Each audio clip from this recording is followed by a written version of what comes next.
to interrupt it.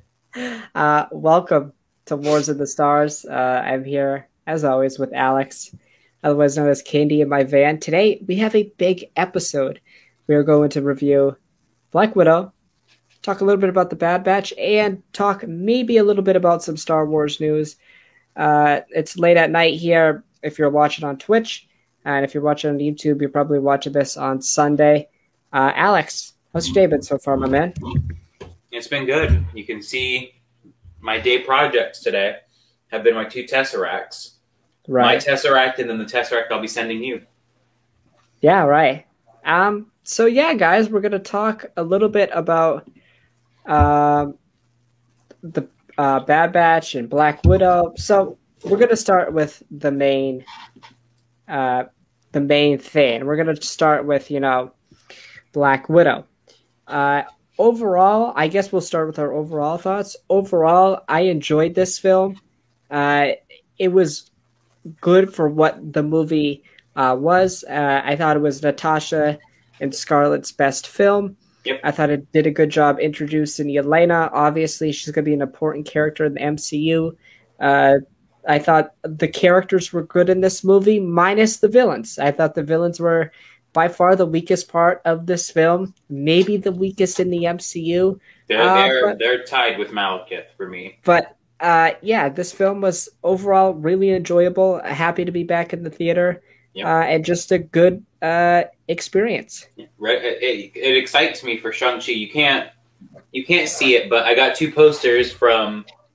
Now you can. I got 2 posters from my theaters, and. Yeah, so the Shang-Chi, I didn't know that Shang-Chi came out so close to, I did not know it was early September. I thought it was end of September. Right. And then not to mention, at my theater, they already had Eternals posters up. So, Marvel is back in the theaters. And then not to mention, again, Spider-Man will be in December, Thor will be in February, Doctor Strange will be in March. Yeah, March, right? March or May? I think Strange is in March and Thor's in May. Oh, yeah, I forgot. Thor got pushed back. Okay. Right, yeah. Yeah, I mean, overall, I kind of agree with you. Really, there's only two points, and I feel like it's a pretty concise thing. Almost everyone has these 2 same opinions. Number 1, the villains suck in this movie. They don't suck. They're just not good. Like it's an interesting twist with Taskmaster being Dreykov's daughter, and that's again a big callback to the Avengers and whatnot. So it's just they weren't interesting. Like I think the twist was interesting that she was Taskmaster, but you kind of just breeze past that after a while. And I think the other big opinion, and I felt this immediately after walking out of the theater, this movie should have come out in 2016, not 2021. And it's not even the fact that, we're going back in time now with Natasha when she's alive. It's not even that. It's the fact that this movie took place at the beginning, took place during Civil War. So I think to have this movie come out 5 years later after the Civil War movie, I feel like it didn't work in its favor. No, because the whole movie is essentially just based around the fact that Natasha's on the run. It's pretty much based on the events of Civil War. If this movie comes out after Civil War, maybe it's higher up on my list. I don't think it took away from my enjoyment. I'm not going to hold that against the film. It just happened. But this film heavily relies on background knowledge, especially from Civil War. And again, this wasn't a major thing. I understood the reason for this. They talked about the Avengers breaking up so much throughout this movie. It was like every other scene was like, hey, did you know the Avengers are not together anymore? They actually divorced the other day. Yeah, they're not together anymore. Did you know that? It's just yes, we understand. And I understand the point of it, to tell people this is when it happened, this is when this movie is set. But, I mean, overall, again, it wasn't something that took away from the film. It was a good reminder, like, hey, this isn't about the Avengers. This isn't about Tony Stark. This isn't about Steve Rogers, Thor Odinson. This is about Natasha Romanoff and her story. The Avengers do not matter anymore with this story in particular until the end. Right. So. I feel like it was just a nod. Like, those characters are out there right now. I feel like it's just a nod to the audience of like what's going on in the universe. But it is mentioned awfully a lot. It's like mentioned by everybody in Natasha's family. And again, yes. Just to add on to my overall thoughts, just in general, I think this movie is at its strongest when it's family moments. I think the family relationship is really interested in this film. Mm-hmm. Obviously, this family is very dysfunctional. It's not a real family. It's a messed up family. Natasha and Yelena had a messed up childhood. But I thought that was when the movie was at its best. From probably after that first scene where we see Natasha's childhood, which takes about 10 or 15 minutes, from like the 15-minute mark, probably to 45 minutes to an hour, it's just an action movie. Like we have the first fight with Taskmaster and Black Widow. We have all the stuff in Budapest. It's great action, don't get me wrong. It's like Winter Soldier level good action. But I don't feel anything. I think the movie is at its strongest then in that middle part, Act 2, when we build the family relationship. We break Red Guardian out of jail. I think that's when the movie's at its strongest. The ending was okay. It's just the villain sucked. I honestly think that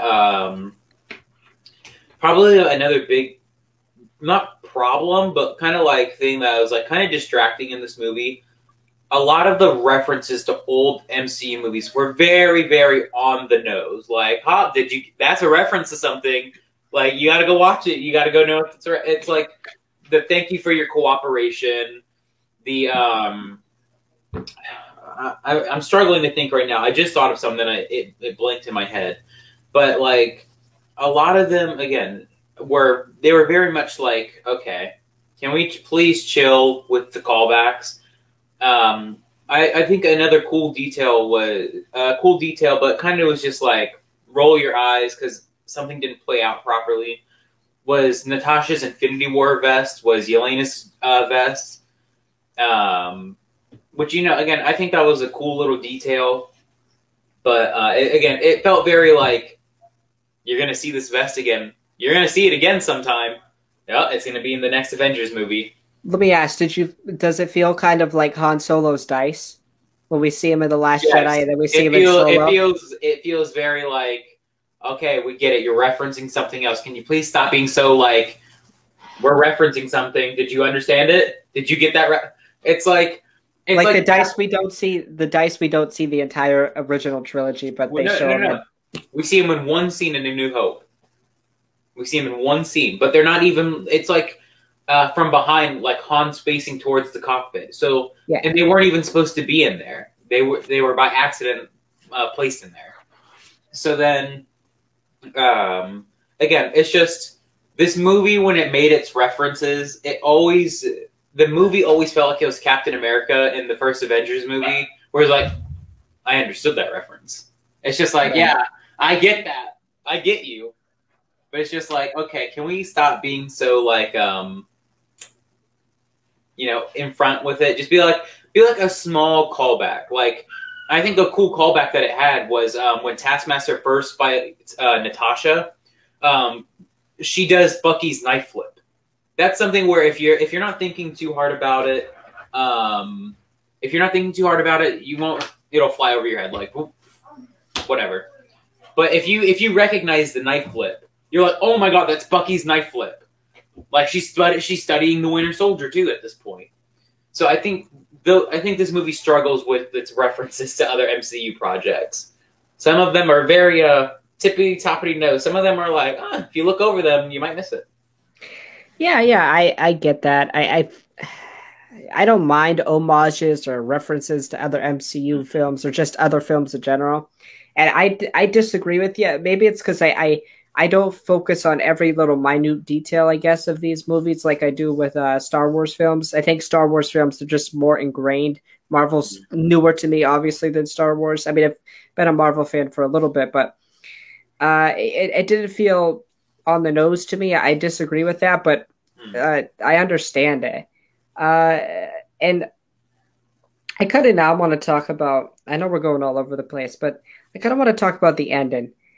Not the end credit scene, we'll get to that later, but the ending of the film. And I heard some people complaining that it ends like weirdly. Because we know that she has to leave her family. And we see Ross coming after her, but then like it cuts away, and then we go and she has the Quinjet now. Like, what happens with Ross? Do we just have to assume nothing happens, I guess? I think the problem that I think a lot of people have is now there's a timeline problem with this movie. When did that end scene before the end credits, when did that happen? How long has Natasha been with Steve before they break out Clint, Wanda, and Sam? First of all, what were they doing before all that? And then when they did get broken out, what were they doing all this time? Why did Steve make no attempt to go see Tony? Why did Natasha make no attempt to go see the other Avengers? So it brings up, honestly, a timeline problem of like, you probably should have put like 1 year later or something. Something like that. Like, it could have been an entire thing about Natasha trying to track down Steve. And then this guy brings her to Steve. So, again, I just think if it would have benefited from like a 1 year later or 6 months later, however long later, because I think a lot of people have a problem with the timeline of like, where were these guys? Where were they? Have they just been like doing side missions? I feel like it kind of counterintuitive to have Steve Rogers kind of on the sideline for 2 years. I mean, then again, he was on the sideline for 70, so.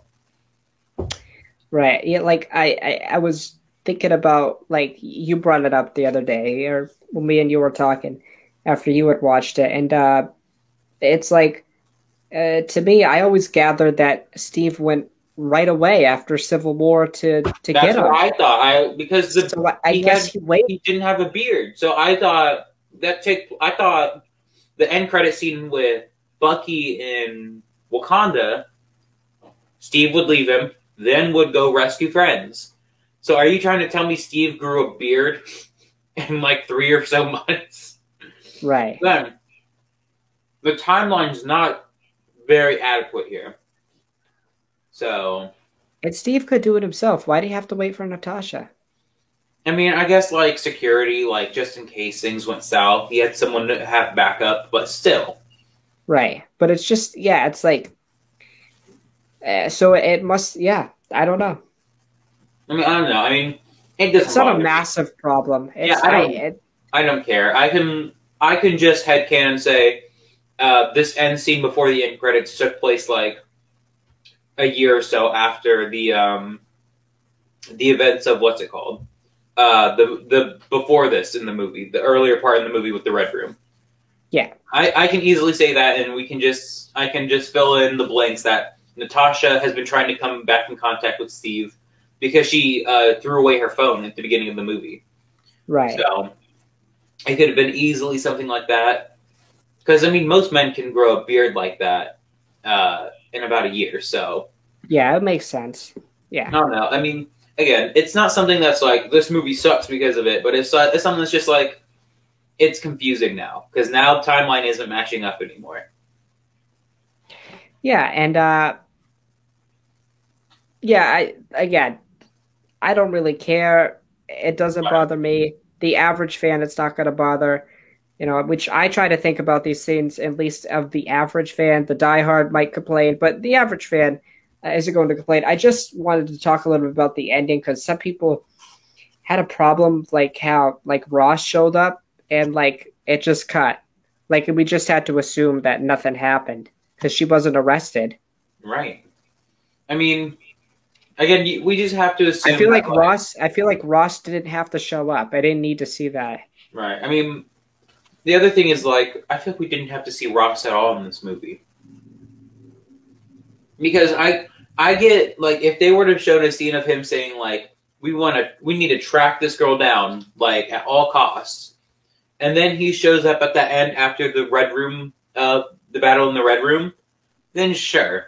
I mean, like, put some foreshadowing on it, but Ross did not need to be in that end scene with Blondie Natasha. Right, I do agree with that. It makes sense for him to be in the beginning of the film because Natasha did technically break the Sokovia Accords, even though those are stupid.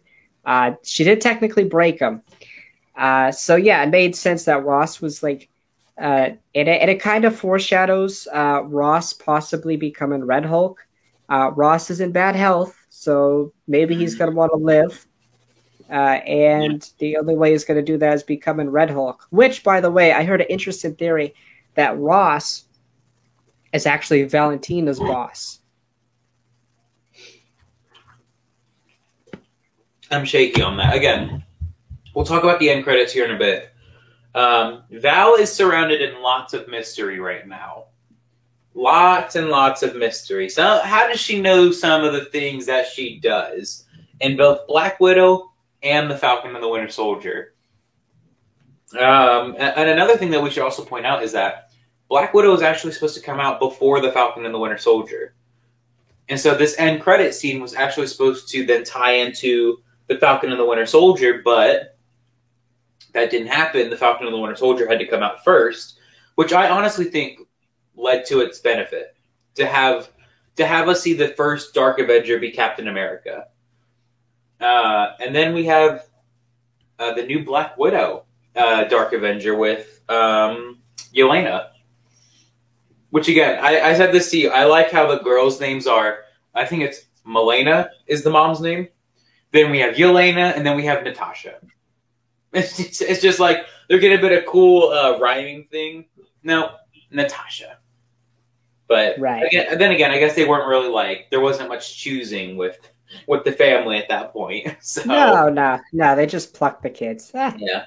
And yeah, so like talking about that end credit scene before we go into the beginning of the film, which I think is one of the strongest parts of this movie, when we're seeing young Natasha, the end credit scene. You know, as soon as I saw the hourglass logo, I was like, oh my god, this takes place after Endgame. And something that was lurking in the back of my mind the entire time of watching this movie was someone at Marvel had said that there was a tie-in to the Falcon and the Winter Soldier, and I was like, I don't think it'd be Sam. I don't think it would be Bucky. I don't think it'd be John Walker or Battlestar. It's Val, almost 1,000%. And wow, to no surprise, it was Val. And I guess another thing, a detail not a lot of people are talking about, which is surprising, is we now know at this point when Val sees her, Yelena, at the end credits, they've been working together for some time. And yeah, I think we should move on to how does Val know about what happened on Vormir? I have no idea, but before we get into that, I kind of want to get my thoughts on the scene. I want to get my thoughts. Yeah.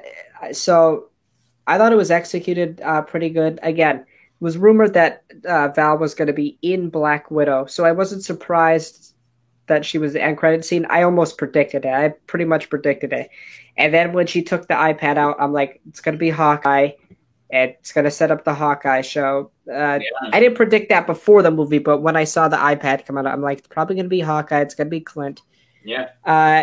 And I guess we could kind of talk about how you don't understand how she knows that Clint and Natasha went to Vormir. I think it's everybody who's seen this movie does not know how she knows what happened.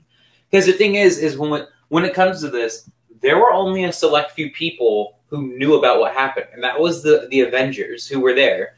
So Thor, Tony, Steve, Bruce, Rocket, Clint, Rocket, and Nebula wasn't there.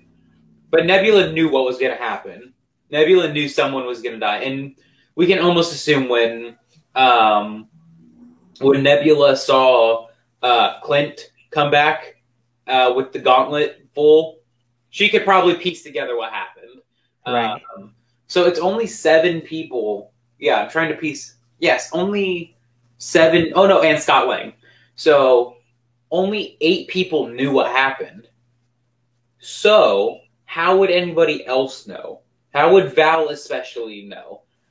I think another thing that we need to remember is that John Walker told not a soul that he took the super soldier serum, but Val knew that he did. So could Val have some sort of special abilities?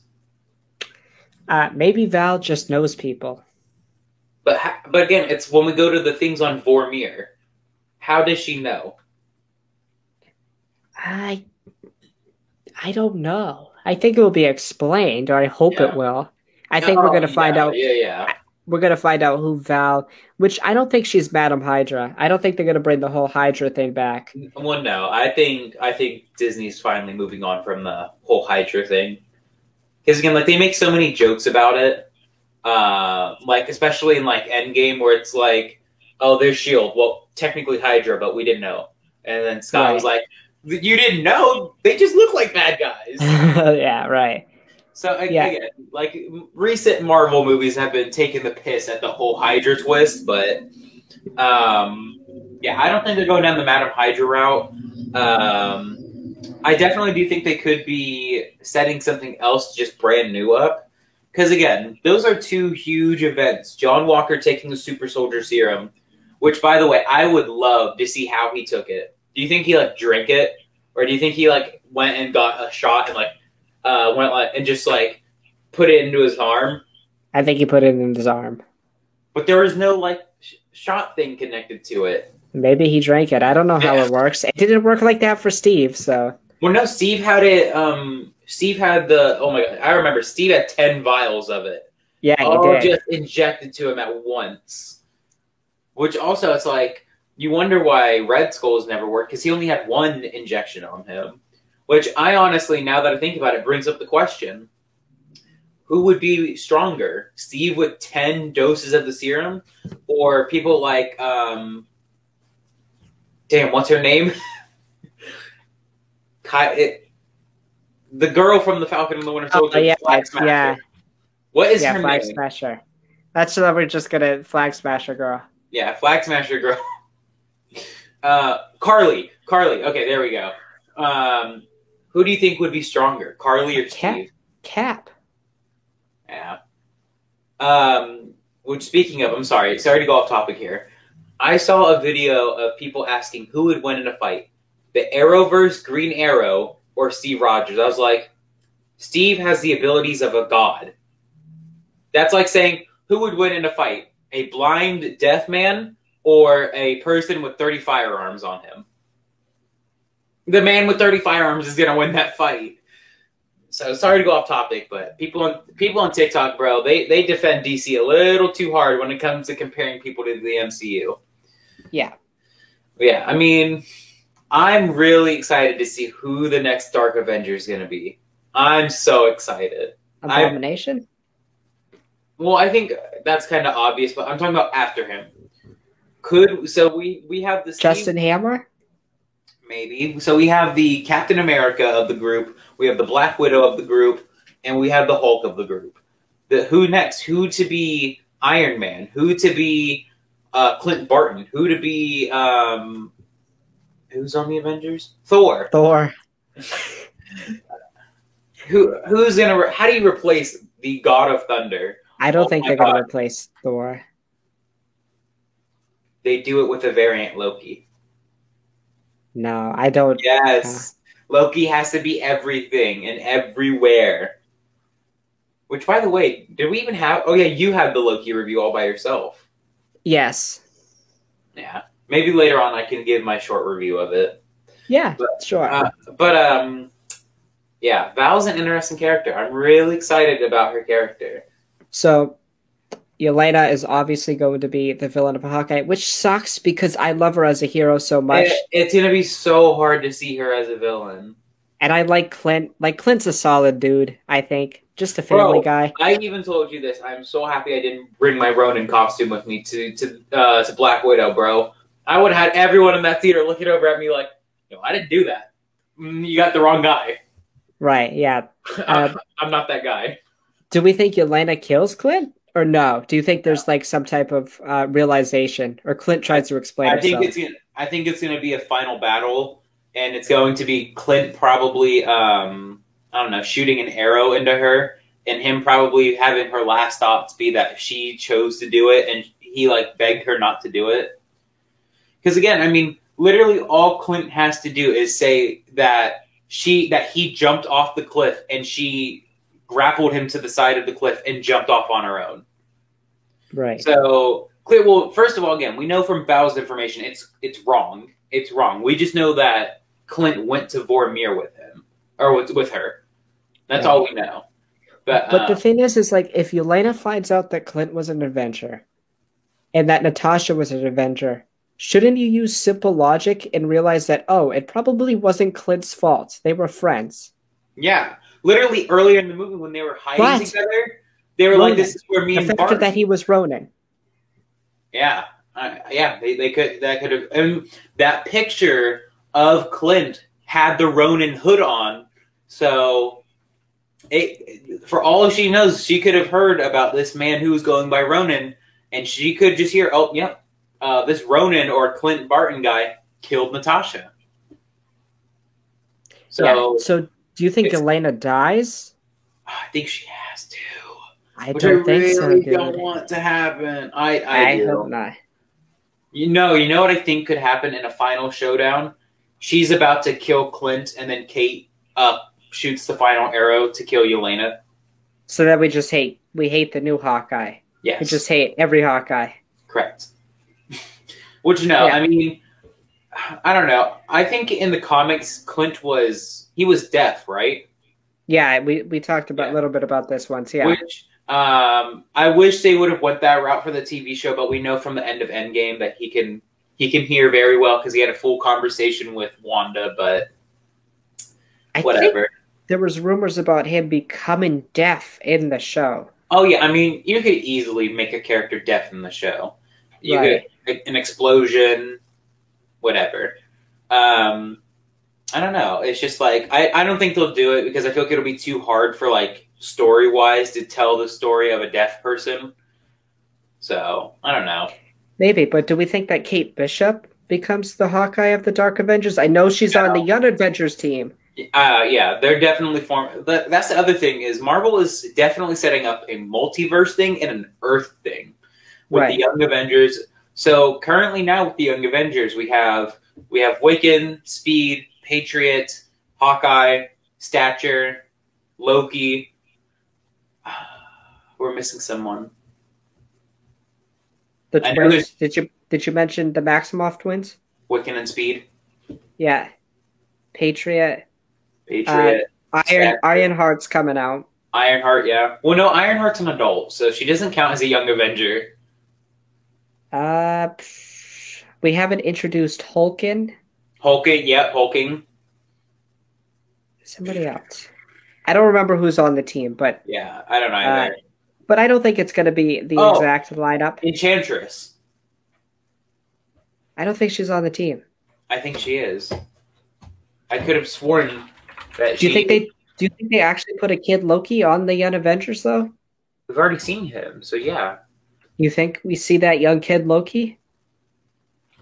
I don't think so. I think that'd be too much Loki. You think Marvel cares about having too much Loki? Oh my gosh. It makes sense in his own show, but it doesn't make sense. Yeah. She is a Young Avenger. Really? Because there is some nasty, nasty art with her in Wiccan. No, he has a boyfriend. Do you think Spider-Man is like the lead? Do you think Spider-Man's the leader of that team? Spider-Man 2 for the MCU. Yeah, Spider-Man's only 16 in the MCU. Maybe Miles 17. Maybe Miles Morales at some point. We could see Miles. I think honestly that will probably be the only pairing where we see two of the same like kind of person. being the two Spider-Men. Because they're different. They're They- different yeah. enough. Yeah, they're different enough. I mean, it's whatever. But I've already thought about this once. One storyline from the Young Avengers that they're setting up is we need to see a Maximoff's have like an argument with Peter about what happened with Tony and their grandparents. That needs to be an argument that I need to see. I will pay good money for it. Well, we will see. But to get back into Black Widow, Alex, you want to talk a little bit about the beginning of the film? You said it was really strong. Yes. So you talking specifically about the opening where Natasha and Elena are forced to go back to the Red Room. I'll give my thoughts first. I really enjoyed that opening scene. It really hooked me into the film to get Natasha's story. And S.H.I.E.L.D. is chasing after the Red Guardian, presumably because the Red Guardian is a super soldier. And what is interesting, Red Guardian talks about facing Captain America. I think he's most likely just lying. Oh, he's lying, but let him go off. But maybe Hydra had Bucky dress up as Cap. Nah. Because that would be a threat to Hydra, a super soldier. I don't know. I mean, no. Here's the thing: is that he very much specifies that he fought Steve Rogers specifically. So I don't think it was Bucky in disguise, because that's what he was saying. Because he asked Natasha, yeah, because he was before he broke the guy's arm, he said. He was basically like, "There's no way you could have fought Steve Rogers. He was still on ice." Right. And then he was like, "You called me a liar? Snap of the arm." So, which, oh my god, dude, I gasped so loud and I went, "Bleh." That was so nasty. I hate seeing bones get broken. Oh, you saw that dude's hand. Yeah. That dude's arm was messed up. Yeah, but see, there is another thing, like, I think with this opening scene with them as kids, not only does it set up their little whistle thing that they do, and then Yelena does it at Natasha's grave, which, oh my god, the fact that Natasha got a grave, not like Tony got a proper send-off, like a funeral, his little, like, grave was sent off into the water to float. No, Natasha just got put into like a random grave site. Daughter, sister, Avenger. Yeah. What a great thing. Whatnot. But I love the little whistle thing that they have, and I think when, of course, Natasha's dead, so she can't do it back, is so sad. And I also like the closing imagery of the opening with fireflies and then the closing with fireflies. I think it's great imagery. I like how Natasha's last moment in the MCU, chronologically or film release wise, is her smiling and her walking away. I like walking that. away to her next big adventure. Right. Which, again, still one of my favorite memes is Black Widow drops in theaters in 7 days. What are you talking about? She dropped in theaters 2 years ago. Dead. Which, I think that's something me and you off camera we need to discuss a bunch of possibilities of if we brought two people to Vormir, who would sacrifice themselves. Oh, okay. Yeah, definitely. And I think that would be an interesting thing. Maybe I'll have to start doing that on TikTok. I really, really love the opening of this movie. The music is amazing. Really love Yelena's favorite song. Like Bye, Miss American Pie. Yeah, the irony of the song. It's again right. It's amazing. And not to mention, they grew up in Ohio. That's where I'm from. Wow. He did the Owen Wilson. There, guys. So, yeah, I loved it. I thought. I just have a general question. Like, is there that many kids on any street? There was like hundreds of kids on that road. Yes, dude. There will be kids just late at night just playing in the front yard. Because why not? Right. 6 a.m, they'll be up trampoline, doing backflips. 2 in the morning. Why not? Let's just go ride bikes. Yeah. So Natasha had already been to the Red Room, and I like how we establish Natasha as pretty resilient at the beginning of the Yeah, film. she fucking pulled a gun on someone. Yeah, it was Dreykov, right? Yeah. Yeah. And it's interesting though how like the Russians have a super soldier and he's just a spy. That's so funny to me. Yeah, which I brought up this to you in private. This film kind of shits on Falcon and the Winter Soldier subplot about how no one had been able to recreate Erskine's formula. Turns out someone did many years later. So I don't know. It's kind of just like that's a bummer. But Yeah. not anything that was like, I hate this movie for it. How dare it do that to me? No, I just not to go on a Falcon and the Winter Soldier tangent. I just feel like that show was doomed, and WandaVision was somewhat doomed because they didn't have time to like work around certain like there's the whole vaccine subplot in the Falcon and the Winter Soldier that they had to gloss over because they didn't want to make it seem like the real world. Yeah. Which always sucked because Stan Lee always said that there is one thing and that the Marvel Cinematic Universe is, and that is a reflection of the outside world. I definitely think they could have used Falcon and the Winter Soldier for a big thing like get vaccinated, stay inside, stay safe. But no, whatever. I don't care. Right. Yeah, I know what you're saying. I really liked the opening, like I was saying. But another thing that I liked in this movie was the costumes. They were really good in this movie. Phase 4 killing it with costumes, man. Yes, Phase 4 by far has the best suits out of every MCU phase. I mean, if you're trying to tell me that there is a single suit from Phase 1, 2, or 3 that is better than Scarlet Witch's outfit, you're a liar. Plain and simple. I might debate you with Hawkeye's Endgame suit. Or Steve's Endgame suit. I mean, they killed it. They killed it with all the Lokis. They've killed it with Sam. His Captain America suit is awesome. I have... let me see if I can... I thought the Red Guardian suit was dope. I have Sam. You can't see him. He's all the way back there as Captain America. Yeah, it's too bright. And then I have him in his Falcon gear. So, turn blue. So Phase 4 is killing it with the costumes. Bucky's costume was great. We all hate him, but John Walker, Captain America, U.S. Agent. Ooh. Yes, like I have his Captain America outfit and his U.S. Agent Funko Pop. That's pretty cool. There's one costume that is no one is getting enough attention to. White Vision. Yeah, the amount of people who are not giving that I know it's not technically a costume.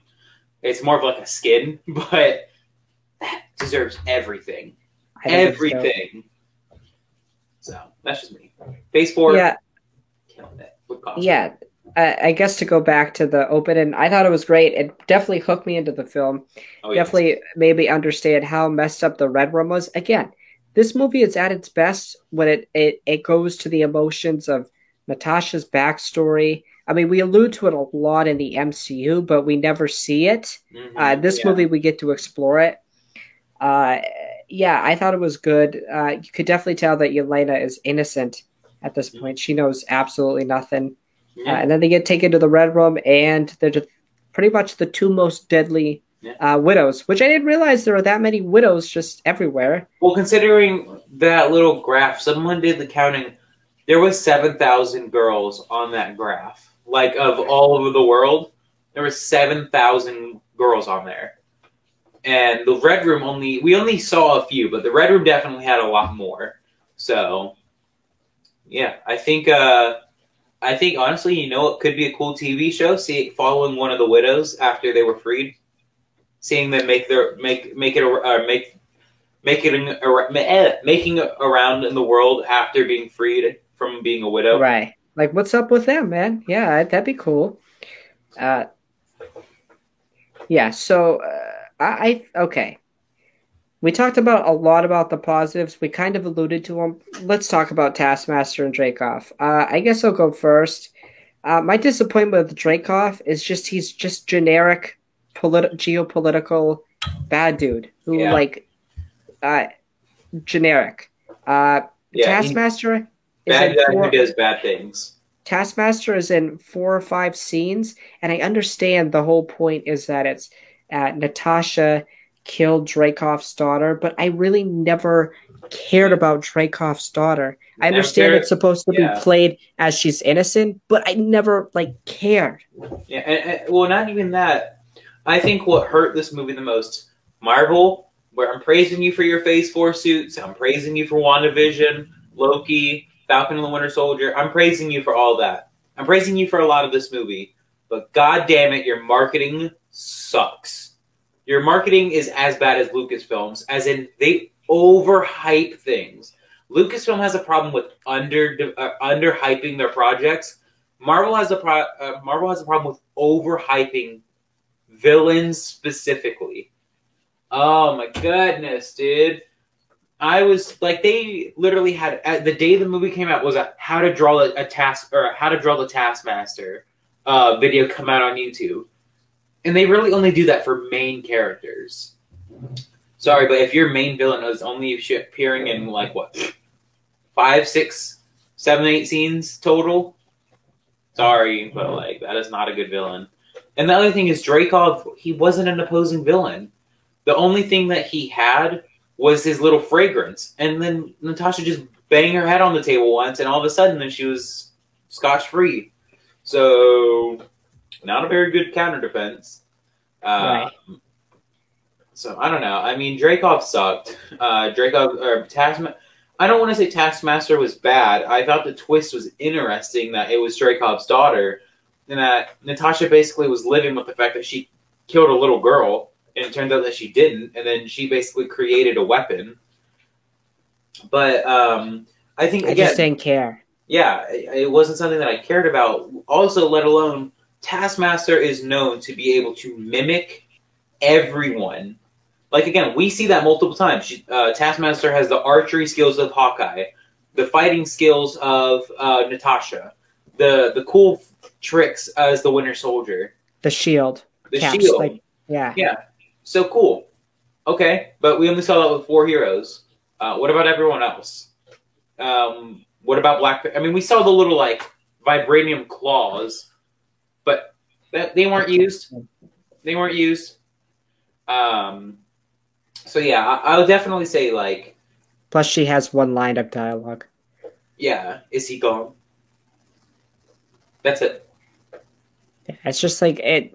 I thought the twist was cool, but it's just I don't care about this little girl. If you flesh her out more, maybe, yeah. Yeah. I feel like villains that are either reconstructed or robotic are just very bland to me. Like, for example, I know Vader's technically a cyborg, but you give him some character development. Yeah. Like with Taskmaster, I just feel absolutely nothing. She's just there. Yeah, I mean, absolutely. The other thing with Taskmaster that it comes to is, again, it's just when you compare Taskmaster to the comics, to the PS4 Spider-Man, they're just 3 so completely different characters. And to see Taskmaster be kind of a letdown, like Malekith kind of bad letdown, it's really disappointing. First major villain back on the screen since Thanos is kind of a letdown. Now then again, no one's ever going to live up to the hype or expectations of Thanos, especially Infinity War Thanos. But still, and that's another thing when I think people come into the theaters seeing Black Widow is you need to tamper your expectations for this movie properly. This isn't Avengers 5. This isn't Captain America 4. This is a movie about a character who's been multiple times written poorly. Only there for the fact that she has boobs. Or she has a fat ass. That's a lot of her character in these movies. So you can't go into this movie thinking, oh, I want to be impressed like I was for Infinity War or the Avengers or Captain America: Civil War or Winter Soldier or Guardians of the Galaxy. Like you can't go in there thinking like this better blow me out of the water like those movies did. Because again, Natasha is not like Natasha's a very notable character. She's a very main character. She's a part of the main six Avengers, but she's never been a very well written character. So this movie definitely didn't change like how I think about her overall as a character. I still think she's easily the worst six out of the six Avengers. Um, maybe she's fighting with Hawkeye closely after this movie, but Hawkeye's going to have his own show dedicated to him now. So that's really going to punch him up there. Right. But, yeah, it's just, again, I think tampering expectations for seeing movies like this. Again, this isn't a Thor movie. This isn't a big movie like Doctor Strange or Spider-Man or whatnot. I think also people need to bring that in mind when they go see Shang-Chi and Eternals. Don't give yourself these Avengers level expectations. You need to remember, a lot of people did not know who Shang-Chi was before he was revealed or to have a movie. A lot of people did not know who the Eternals were. So you can't go into these movies thinking, oh, I better be blown off my socks with a 10 out of 10 soundtrack like Guardians of the Galaxy, 10 out of 10 visual with like Infinity War. Again, 10 out of 10 storytelling like the Avengers. Like, you don't go into that. You need to remember, like, tamper your expectations. Like, I want to go here. I want to have a good time, have a good story to look forward to.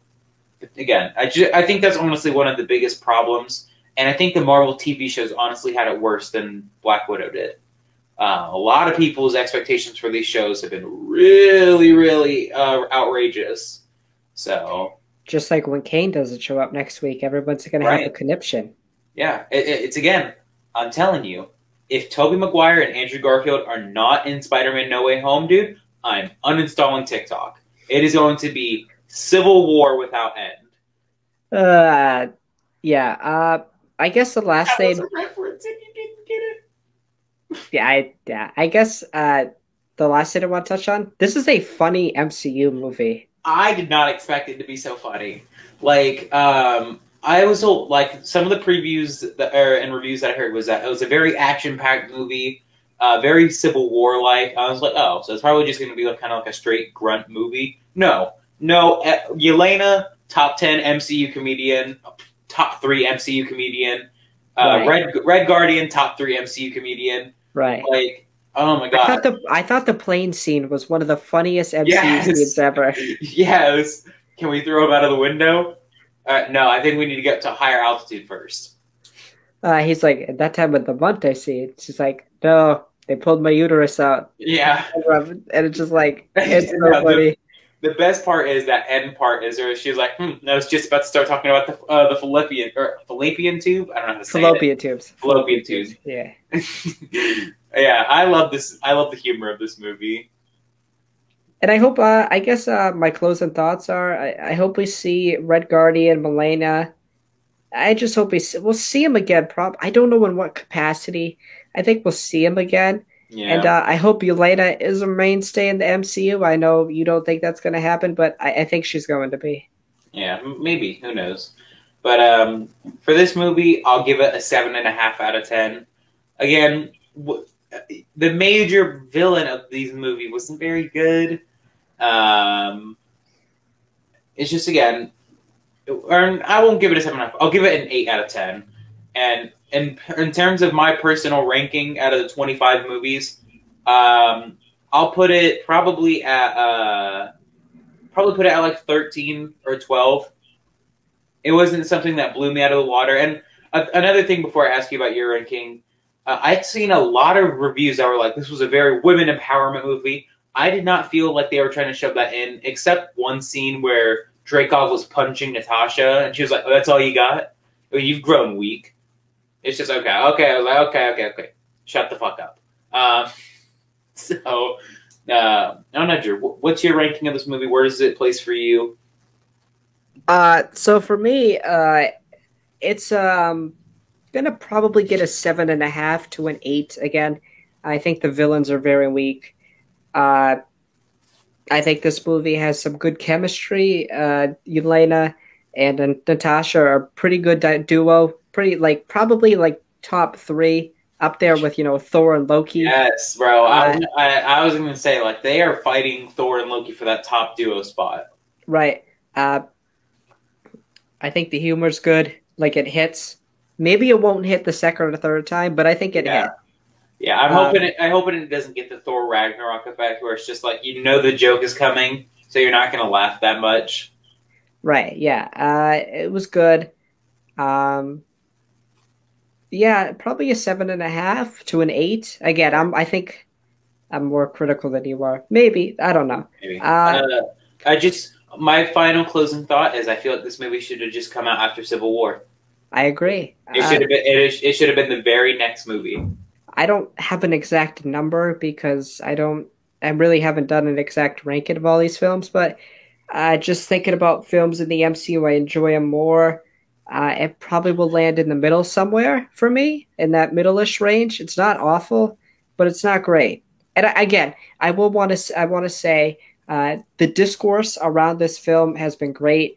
It's been pretty universal, which is a good thing. I just can't stand when a film has mixed reviews because then it just goes. Yeah. I'd rather a film be either universally hated or universally liked or loved than controversial. Because if a movie's controversial, I can't stand the discourse. Civil War without end. It's just The Last Jedi on TikTok all over again. Like I can't do that. Yeah, absolutely. I'm again happy with this movie. Excited now for Shang-Chi to be the next movie we got. We got just about 2 months until that movie. So under 2 months.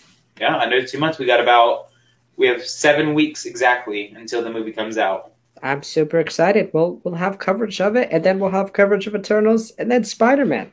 Yep, and then Doctor Strange, and then Thor. Yeah, right. Well, not to mention we're gonna have Hawkeye and Miss Marvel, and right. All right. That's it for our Marvel segment. It is time to talk about the thing that everyone loves to hear us talk about, the Bad Batch. Alex, we'll start with you this time since I gave my overall thoughts about Black Widow first. What were your overall thoughts about this episode of the Bad Batch? Oh, wait, what was that for? Why did you do that? Not many thoughts about this. I'm sorry. It came out on the day that Black Widow came out. It was a good episode. I like how the Bad Batch had one scene. And their own show. Yeah, and their own show. It'd be like if we had, if the Black Widow movie only had like 2 scenes with Black Widow. It's just Captain America the whole time. Right. So, yeah. As a Star Wars Rebels fan, I enjoyed it. Love seeing Hera. Love seeing Chopper. Love seeing Cham. Overall, again, probably the only major nitpick that I have is that the Bad Batch wasn't in it that much. But it's a setup for next week, so you can't be too, riotty about it. It's a setup for the next episode. Yeah, I thought this episode was for what it was. Again, I think as a community or just as a fan in general, I've been trying to get better at critiquing what actually happened, not what I wanted to see. Yeah. Overall, I thought the episode was good. Again, it continues Ryloth's arc. Ryloth obviously is an essential planet in the Clone Wars. I believe there's 4 or 5, maybe 6 episodes about it in the Clone Wars. But not to mention it has a huge part in Rebels as well. So right, it's also in a book, heavily in Lords of the Sith. Yeah. So it has a big part in Star Wars. We revisit a character like Cham. Cham's obviously a very interesting character, essentially a terrorist his whole life. He's on par with Saw Gerrera for how bad he is. Right, he's a guerrilla fighter. His people are guerrilla fighters. They're freedom fighters. Yeah. And Cham's whole thing, since the Clone Wars, is he wants freedom for his people. He wants peace. And now he finally has it. But he doesn't realize that the Empire is just not very good. And There's a big difference between Chom and Rebels, and now he's going to get radicalized next episode, Ooh. folks. Oh yeah, I mean, Hera's mom is almost certainly going to bite the bullet next episode. 100%. Because she's not in Rebels, she's not in Lords of the Sith, so she is almost certainly going to die in the next episode. Yeah, again, overall, as a Rebels fan, I enjoyed this. It definitely felt like we're getting prologues to Rebels now. We have the Kanan backstory. We're getting the Hera backstory. Obviously, we're probably not going to get things like Ezra or Sabine or any of them. I think Hera and Kanan fit narratively to be here with this instead of if you shoehorned in Ezra, it probably wouldn't feel right. Same with Zeb or Sabine. It probably just wouldn't feel organic. It'd feel like, hey, don't forget about our other show that's right after this. So, yeah, again, I love this episode. It's not something to be like, oh, it's a top 5 episode of the season so far. It's a plot pusher, so we can get to the next episode. And yeah, I also think another thing that is I'm really enjoying about this latter half of the season, we're seeing Crosshair more. I said it multiple times in our early episode reviews. Lacking Crosshair really hurt the season, and I think now that they're showing him more, it's sort of making up for it. But it's still, if I were to be a new person watching right now at the end, like after the first 16 episodes are out, I would feel like super upset that like half the season he's there, half the season he's not. So I wish we get to see more of the side of his face from the burns. So yeah, other than that, I enjoyed this episode. I enjoyed seeing Crosshair. Again, my only major nitpick, I don't know about you, just we didn't get to see the Bad Batch that much. I agree, and I think it's more of a bigger nitpick for me, I guess. It just upsets me when you market a show like as the Bad Batch. They've been in every single episode, and I understand that the point of this episode is to set up the next episode, which conveniently enough is titled "The Rescue on Ryloth." So there's going to be a rescue, obviously. The Bad Batch will be prevalent the rest of the season, but I feel like this was just a prologue to Rebels, like you were saying earlier. That's basically what it is. Absolutely. I will say I like the choice they made stylistically with Hera. Like her voice, she has the native, French tongue. It seems like Twi'leks have a French accent. Well, are they not called Rylothians? Yeah, like I said yesterday. My bad, folks. I said when me and Alex talked yesterday privately, I called them Rylothians, just forgetting that it's the home of the Twi'leks. And my favorite Star Wars character, Bib Fortuna. Yeah. And my second favorite Star Wars character, Anfree Ta. I just don't like either one of those kids. They're awful. Like, Anfree Ta is a horrible senator. Like, he doesn't care about his people. Yeah, but they elected him, so it's like, what are you going to do about it? I don't know. Maybe did they elect him? I'm not sure how their politics work. I don't know how. Maybe they didn't elect him. Maybe he kind of just was like there. I mean, I don't know. It's He's also a big man. He's a thick man, and I don't know if I'm adding any C's to that. Yeah, I'd probably give this episode like a 6 out of 10. Wasn't anything special. Wasn't anything where I was just like, oh my god, I cannot wait for next week. And I honestly think that comes from the fact they revealed the episode titles. So this title's Devil's Deal was kind of just like, where was the deal? Where was the devil? I was going all over the place with my deals. I was like, Boba Fett, we got to deal with Darth Maul, maybe. I don't know. I was like, maybe one last deal with Sid that could put Omega in danger. Who knows? And Rescue on Ryloth could have been where she was. Right. Who knows? Could we have gone over the same plot where Omega gets captured and then rescued again? Sure, but where was the devil in this episode? Was it Anfree Ta and his deal with the Empire? We'll never know. So yeah, definitely very misleading title. Was it Gobi? It Gobi? Like, right. Was it Chom? Like, who was it? Right, like, especially coming off the heels of like the last few episodes. I don't know. But no, there's one thing we didn't even talk about. That clone. Style hair. Captain Hauser. Hauser with that painted armor still. Which, listen, helmet off. Everybody has been simping over that clone. Bro, there's a lot of clone. Yeah, they love the hair.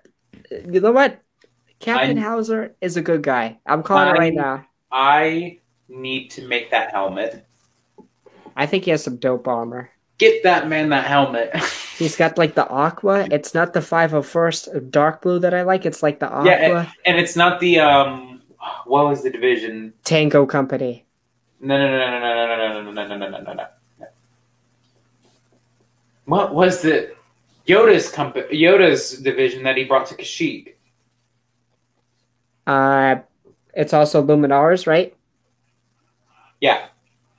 With Commander Gree. Yeah, it's not like that kind of dark green. It's kind of like I'm looking this up. Keep talking. No. I know. I'm pointing at my Tesseracts a lot. It's like that green. It's like no. I know what you're talking about. I don't know. It's like that kind of green right there. It's like it's not a blue. It's not a green. It's kind of like an aqua or a tealish. I don't know.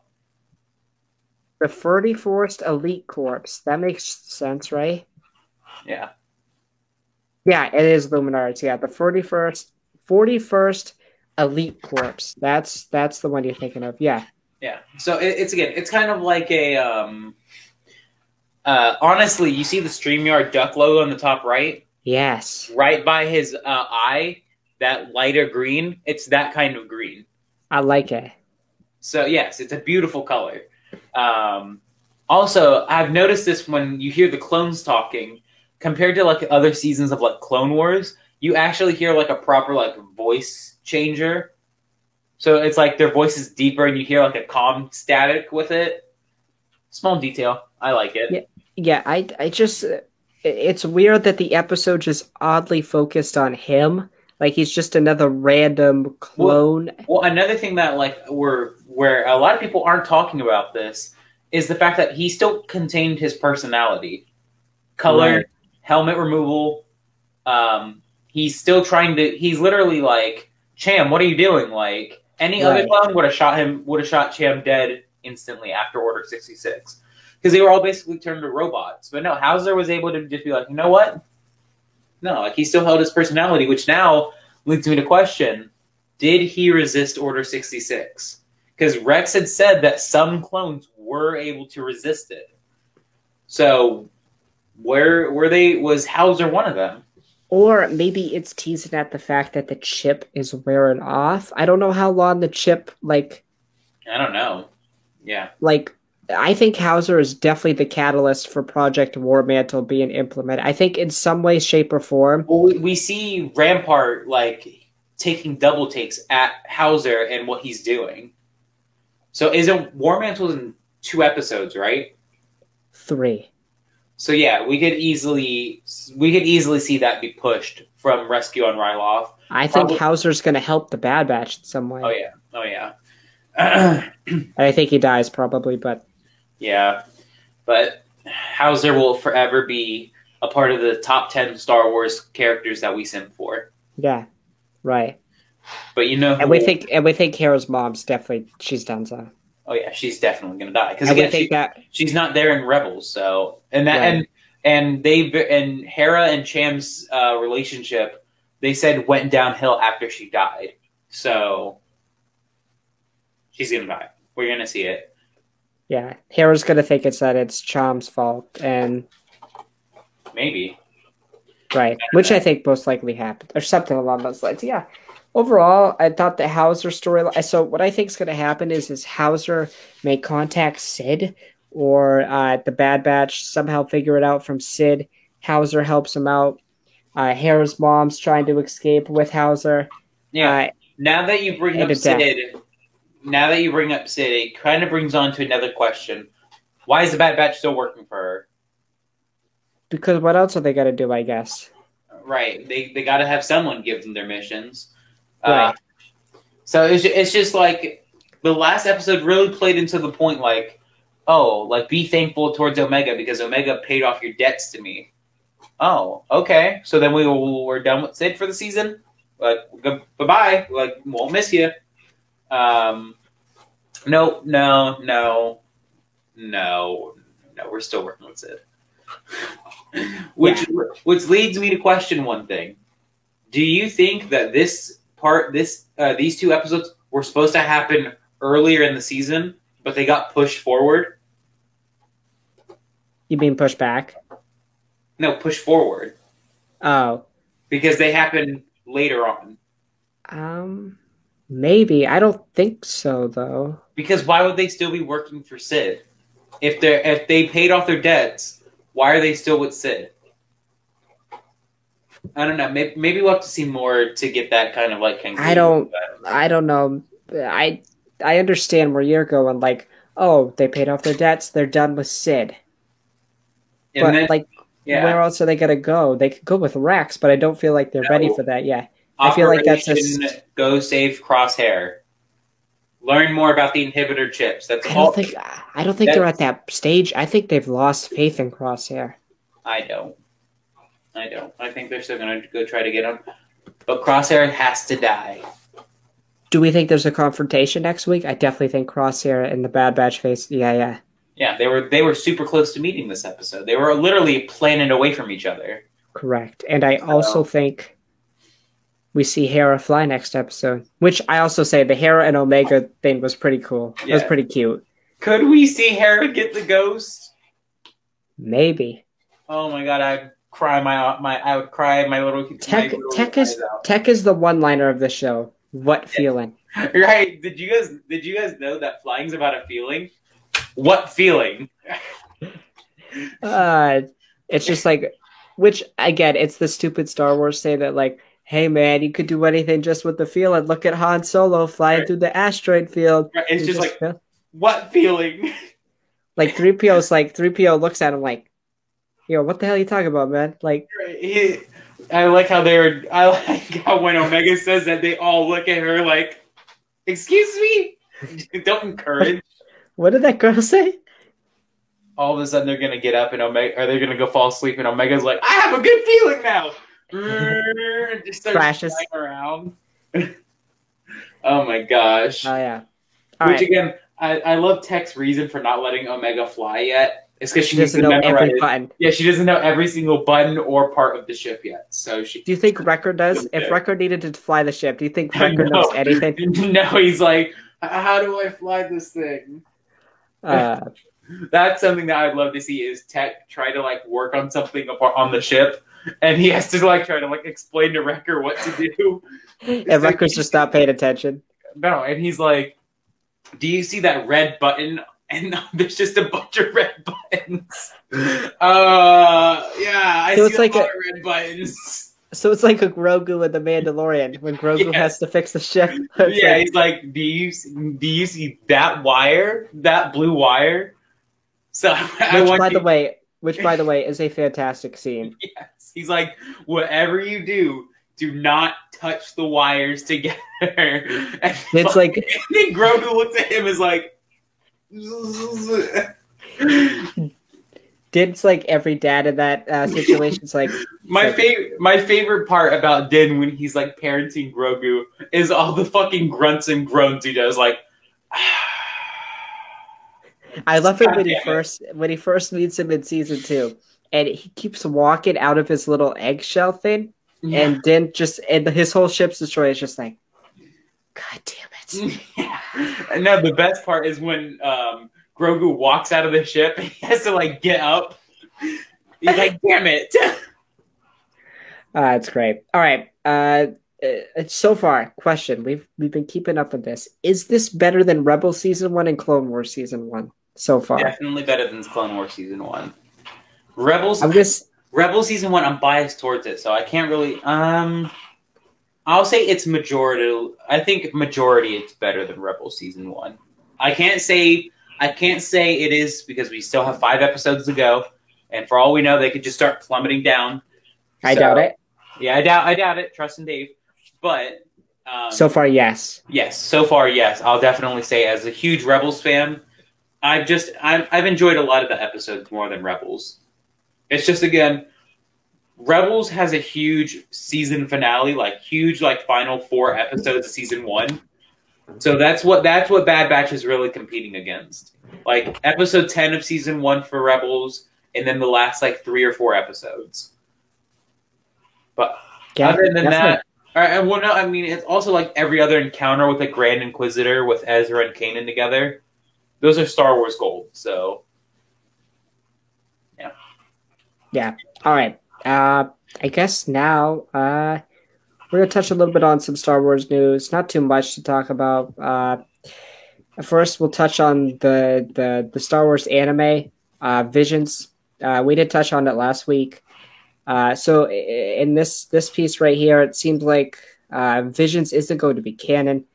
They talk about how we Alex is bored, obviously, because the show doesn't matter. But he says James Waugh, I believe his name is, said we really want to give these creators a wide creative berth to explore all the imaginative potential of the Star Wars galaxy through the unique lens of anime. They want to make them as authentic as possible. And yeah, so I don't really care that these are not canon. It just like it makes it like less important to me. But I'll still give it a watch. It'll be interesting to see. Oh, look at that! They even have a release date right there. I didn't know. September 22nd. And all the stories will arrive on September 22nd. Yeah. I believe they are 10 to 15 minutes each. Yeah. And then the last. Cool. And we see all of them right here. It's about 1, 2, 3, 4, 5, 6, 7, 8, 9. So it'll run you probably about an hour and a half, an hour and 45 minutes if you just sit and binge them all at once. Yeah, and I think they'll be just cool, dope stories through anime lens. Yeah. That's my take on that. Yeah, I mean, I don't know. I'm not overly like, I can't wait. It's just, I'm waiting. Yeah, I'll watch it, but like, if there's a... I'm not watching them all in one day. No, I'll watch them over a period of time, but like, what I got more excited for What If. The What If trailer was dope, so like, if What Ifs happen in this day, I'll watch What If over this. Yeah, sorry. If you got literally anything else MCU related, I'm not watching Visions. I will say, because since I paid money to watch the thing, the Studio Trigger had some pretty interesting stuff with the twins and the Elder. Wait, Alex, you paid for it? Yes, I paid for it. I paid like $5. So yeah, Alex, I didn't tune into it. I didn't care. It was all right. Alex, do you have any that caught your eye? Did you watch any trailers or anything? I watched the trailer that Star Wars put out, but I didn't watch it. I didn't want to. Okay. So I literally, on a scale of don't give a shit and don't give a shit, I don't give a shit about Visions. Okay. Yeah, well. Yeah. Unlimited power lifters, Galaxy Heroes. That's my game. Yeah, there's some cool stories. We got Tatooine Rhapsody, which is like a band with Boba Fett and Jabba. We got a fallen Jedi who gets married. I wish we would have seen some sequel stuff, but I mean, I know we do. We see the First Order stormtroopers, but right, but it doesn't it doesn't really matter to the canon. It's just random stormtroopers, however they. And another thing, like, it's not even that they're not canon. It's that they're kind of in the weird gray area, like the Legends of Luke Skywalker, where some of those stories probably happened, but that's up for the viewer or for the reader or for the viewer interpretation of, did this happen? Do you think this happened? Wait, so are you talking about like the stories where like Luke pulled a spaceship down, like they talked about that? Yeah, it's clearly things like those over the top stories. Yeah, clearly that didn't happen.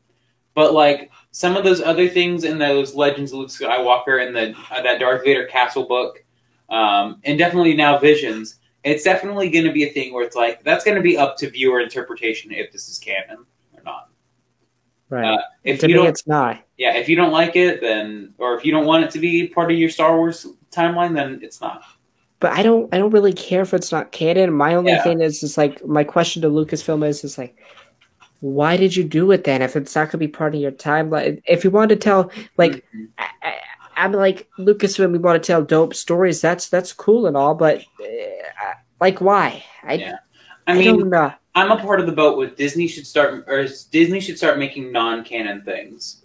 Stop relying on canon so much. Because Really, that's the thing. Like, I don't want to do that. I think it's just uh, gonna confuse the average fan. I don't. The other thing is like canon shouldn't affect your enjoyment of something. If Facts. if something isn't canon, that shouldn't be a thing of like, oh, it's not canon, I'm not going to watch it.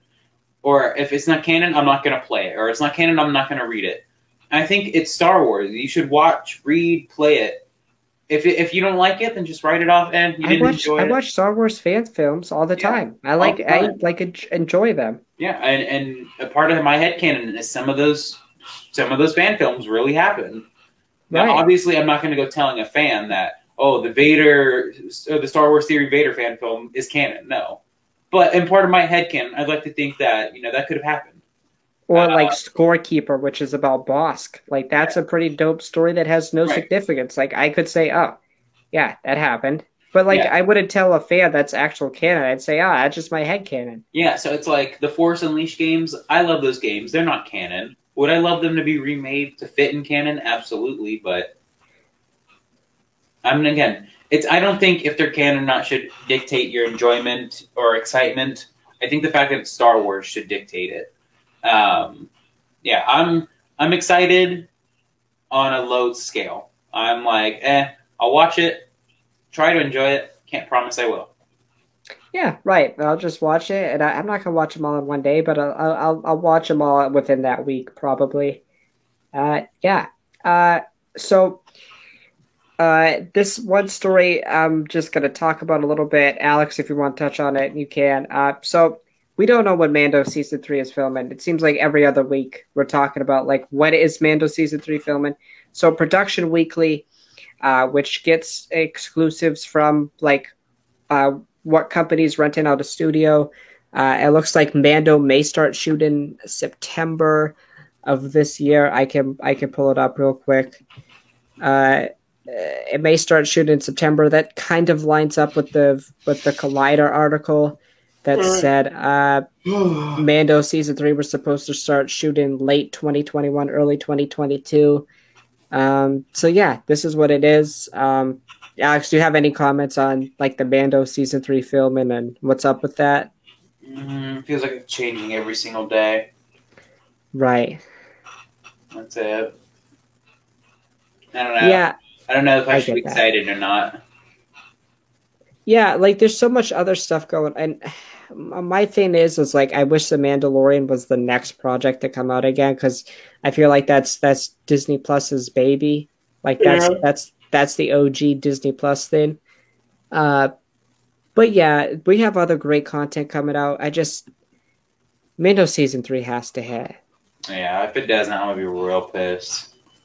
Real All pissed. right, we got a couple more stories. Oh, God. They're good stories, Alex. Come on now, you don't. I get good stuff here, man. Uh, sometimes. I'm yawning so much. I'm so tired now. Yeah, Alex. Yeah, he's tired. Brandon Wayne, who's the Mandalorian stunt double, commented on season three and said he thinks that season three will be more similar to the first season than the second. His quote is, "There will be a lot less introductions and a lot more delving deeper into the character." Good. No more So cameos of the week. yeah, good. I like Mando season one a lot, so I'm interested in diving more deep into Din's personality. Like Din has a lot of character development left. He's the leader of his people now. Yeah. Yeah, absolutely. Yeah. I mean, I'm hoping honestly soon, dude, that like we get literally any official word. You know how I feel. I think Disney and Star Wars they should just start saying we have started filming so and so. We have stopped filming whatever. It's just like they need to start being more transparent with the fans because honestly, dude, every single day that every single day that we're hearing Mando rumors, dude. Every time I'm just like, honestly, dude, I don't know if I trust it or not. Yeah, I get that. I feel that. I agree. I feel like they got to start like It's again, it's a small thing too to ask. Like, can you right. just like give us some certainty that these projects that you announced and hyped up for us are actually gonna happen? Like what's up with Rangers? Like what's up with Right? that? Like, don't leave that to be like some news outlet. Be like, yep, it got canceled. Just come out and say, nope, things didn't. The story didn't align that we were wanting to, and we're just gonna cancel the show. Give us an idea when things are going to release. Doesn't have to be an exact date. Just give us an idea. Right? Like, I don't need a specific day that Mando's gonna be coming out, but just like we're aiming for a February 2023 release. Right. We're gonna try to shoot for that. It's again, I just think Disney's having trouble with transparency. Like, honestly, dude, fans would kill for transparency. Definitely. Look, would it bum a lot of us out if you came out and said that, oh, filming for Mando season 3 is probably going to have to get delayed until the end of or to the beginning of 2023 or 2022? Sure, for a lot of us that'd be a kick in the balls because we're really excited and we feel like we've been waiting forever. But oh my gosh, we're not going to care that much. Just tell us something. Be honest with us, yeah. I feel like I'm like fucking Poe in The Last Jedi. Like, tell us. No, we have a plan. That there's hope. But us fans actually have more like rationale than photos. Like we actually like should be told. Well, no, it's more of a like an uncertainty thing. Like, I don't know if Rangers is gonna happen. Like I guarantee you, Book of Boba, we won't see promotional material until late October, maybe at the earliest. Probably November. A week before. Okay, that's it. I disagree. a week before is when it's my bet. I don't know. Last story, and then we're gonna get out of here. Alex and I are exhausted. We filmed this at, if you're on YouTube, we filmed this at like 10 o'clock our time, and now it's 12. So our last story is about Brandon Wayne also talked a little bit about Robert Rodriguez's insight into Boba Fett, and this is an interesting quote. According to Rodriguez, who Wayne quoted, Boba Fett can be summed up as all killer, no filler. That's pretty badass. But guess what? Don't overhype it. Don't overhype it. I'm not going to overhype it, but I got some faith in. I'm not telling you. I'm telling Lucasfilm. Look into my eyes, Lucasfilm. My tired, deadbeat eyes. Do not overhype this project, please. All killer, no filler. No, yeah. Look, you know what? Because they said that, anytime there's any sort of filler, even if it's just for 10 seconds, I have to complain about it. So do you like Rodriguez's vision for Boba Fett? He directed the episode The Tragedy. Oh, yeah. I definitely like his vision for Boba. Oh, yeah. I'm excited for it. It's probably my most anticipated. Right, because it's coming out next. Not even that. It's just like, he did so good with Boba in, what's it called? In Mando Season 2 that it's just like, I find it hard, honestly, not to be excited. Totally. Yeah, plus I liked his passion for the character. I don't know if you watched the gallery thing. Oh, yeah. Did you watch the gallery thing? Yeah. He loves Boba Fett, so it's just like, yeah, like, his passion is definitely giving me confidence in his ability towards working with the character. Plus, I think this is going to be a dark show, at least in the sense that he's going to be like an all killer. Like he's going to be an assassin. Yeah. Which Star Wars is going darker, which I like. Yeah, I can agree. I can definitely agree with that. Definitely darker. Just right now, I feel like Disney just needs to hold on to this little amount of momentum that we're holding on to for Star Wars. Yeah. It's just right now, I'm telling you, it's like I said earlier, just like, again, do I have to sound like Poe again? Like, just please tell us something. Like, Book of Boba Fett how long ago did it wrap up filming? Probably late May, early June. Yes, like, please show us a set picture. Like, show us an official set picture. Show us Tamora Morrison in his armor. Like, just show us something. Do you think it would be dope if they dropped a teaser after Bad Batch, like the week after, like in August? Obviously. I think it would be cool if they gave us like what they did with you've talked about this Thor: Love and Thunder, like a set photo. Yeah. That, we wrap filming. Like you don't need to give like some big plot details or anything.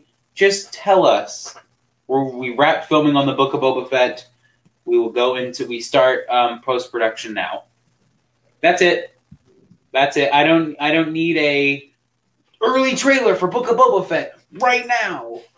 It's just like I'm just like just tease us. Give us a little something. Give us a reason to be excited about your show.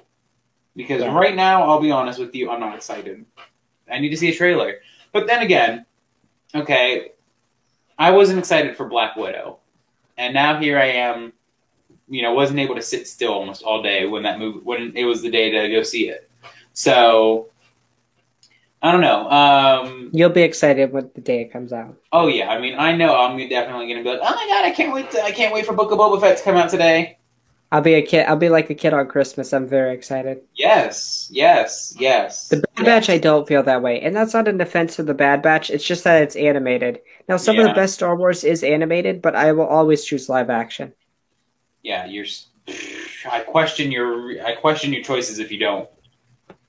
Some people like animated and anime stuff. Well, no, it's like I don't know. It's weird. Okay, I'm weird. I'm tired. I'm ready to go to sleep. All right. That's a perfect way to end it. Guys, thank you for listening. We talked a little bit about Black Widow, Bad Batch, some Star Wars news. The Chad Batch is what we should call them. The Chad Batch. Alex, where can they find you? Okay, I need my van on TikTok. I just posted my first 3-minute video today. Yes, very great video about the Tesseracts, correct? About those things back there. I liked the video, but I haven't watched the full thing. I'm gonna go back and watch it. Is that green? Yeah, it for some reason just started strobing on its own. Which, those are pretty dope. I like that. That looks kind of like the Wayfinder. I have a Wayfinder up there. That's dope. I have the Sith Wayfinder next to the Tesseracts. So this guy, pretty much Alex. This guy, you can travel anywhere you want, and you can go to Exegol. Yes, I can just use the Tesseract to get the Exegol. Yeah, facts. You can put the Wayfinder on. Yeah, I don't know how that would work. All right, guys. Look. Now it's green. Now it's the Sith Wayfinder. Yeah. All right, guys. You can find me on TikTok at HandMeToMan. If you're watching on Twitch, you can watch this on YouTube at Drew H. If you are on YouTube, you can watch these podcasts live on Twitch at HandMeToMan. We usually do our podcast on Wednesdays at 8 p.m. and Friday at 8 p.m. Our schedules got messed up a little bit because Alex went and saw the movie Friday night, but that's okay. That usually won't happen. Everybody, thank you for watching. Alex and I are exhausted. We will see you all Wednesday for our Loki review, the season finale. Everyone, may the Force be with you. Peace.